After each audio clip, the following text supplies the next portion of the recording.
Madanapalle sub collector ఆఫీస్లో ఫైళ్లు దహనమైనటువంటి విషయం అందరికీ తెలిసిందే. దీని మీద ఇప్పటికే సిఐడి విచారణ కూడా జరుపుతూ ఉన్నటువంటి పరిస్థితి. అయితే దీని విచారణను మరింత వేగవంతం చేసినట్లుగా తెలుస్తుంది. ఈ కేసులో చాలా వరకు పెద్దిరెడ్డి రామచంద్రారెడ్డికి సంబంధించినటువంటి వ్యక్తులు ఇన్వాల్వ్ అయినట్లుగా సిఐడి అధికారులు తెలియజేస్తున్నటువంటి పరిస్థితి. ఈ కారణం చేతే దీని వెనుక పెద్దిరెడ్డి హస్తం ఉంది అని చెప్పి అధికారులు భావిస్తున్నారు.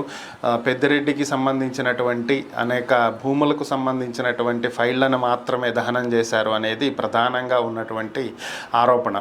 సో దీనికి సంబంధించే ఈ కేసు మరింత ముమ్మరంగా ముందుకు తీసుకువెళ్తున్నామని, వీలైనంత త్వరగా ఈ కేసుని పూర్తి చేసి దీని వెనక ఎంత పెద్దవాళ్ళు ఉన్నా సరే వాళ్ళని ఎట్టి పరిస్థితుల్లోనూ వదిలే పని లేదని, అందరినీ కూడా అరెస్టు చేసి తీరుతాము అని చెప్పి రెవెన్యూ శాఖ మంత్రి అనగాని సత్యప్రసాద్ ఈ సందర్భంగా తెలియజేయటం జరిగింది. మరి ఒకవేళ అంటే ఆయన ఉద్దేశంలో ఎంత పెద్దవాళ్ళైనా అంటే దీని వెనక పెద్దిరెడ్డే ఉన్నారా అని చెప్పి ఆల్రెడీ భావిస్తున్నటువంటి నేపథ్యంలో ఆయన్ను కూడా అరెస్టు చేస్తామనే ఉద్దేశంలోనే అనగాని సత్యప్రసాద్ మాట్లాడారు అనేది సోషల్ మీడియాలో చర్చించుకుంటున్నటువంటి పరిస్థితి.